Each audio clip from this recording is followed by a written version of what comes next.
Uh, Karibu tena kwenye chaneli yetu Tuongee TV, na leo hii nitakuletea ni njia gani ambazo zitakufanya uweze kujiunga na jeshi la JWTZ kwa urahisi sana.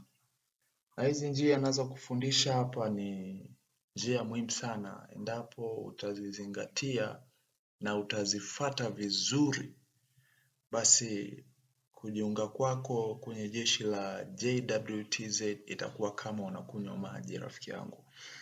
Kwa hiyo kuwa nami mwanzo hadi mwisho wa kipindi hichi.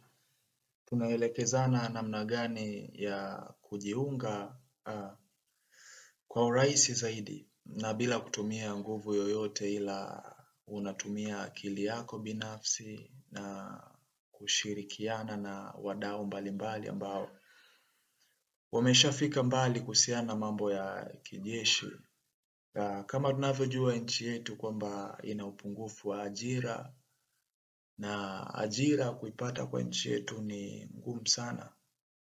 Inategemea pia uko na elimu gani, na hata pia kama una elimu, tunaona watu wengi sana ambao wanamaliza vyuo, wana degree zao, lakini bado tunao mitaani.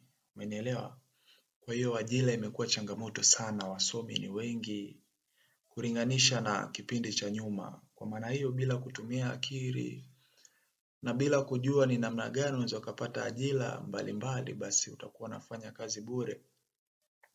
Tuanze kabisa moja kwa moja na pointi ya kwanza.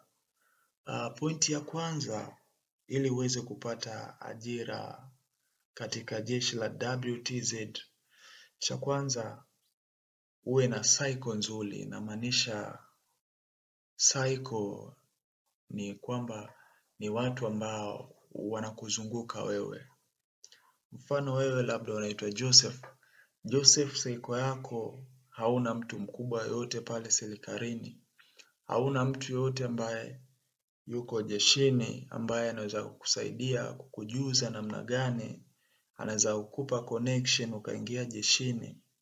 Na let me tell you something, kwamba kuingia jeshini kwa njia ya connection ni kitu rahisi sana kuliko kwenye kazi zingine zote za serikalini.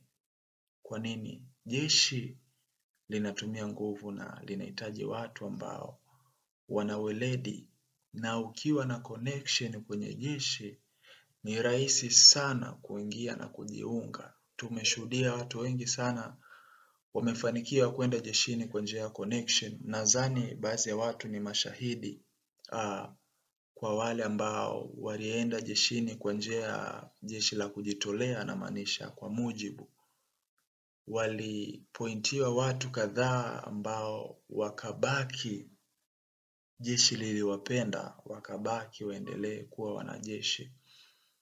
Sio tu hivi, waliangalia sana connection. Una connection gani na mtu pale jeshini? Njia ya pili ni njia ya kipaji, na hii walitumia sana hata kuchagua watu wa kubaki jeshini. Endapo una kipaji extra au una uwezo extra ambao jeshi wanauhitaji, kama unacheza karate vizuri, wewe ni mkimbiaji riadha mzuri, labda wewe ni mchezaji mpira sana mzuri, unapiga mpira sana, wewe ni mwimbaji mzuri sana, jeshi linapenda.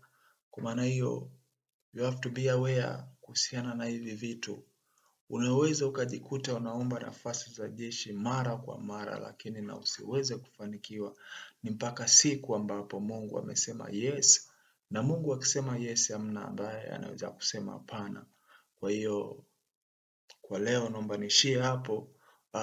Endelea kufuatilia channel yetu Tuongee TV ili uweze kujuzwa namna gani unaweza kupata kazi mbalimbali.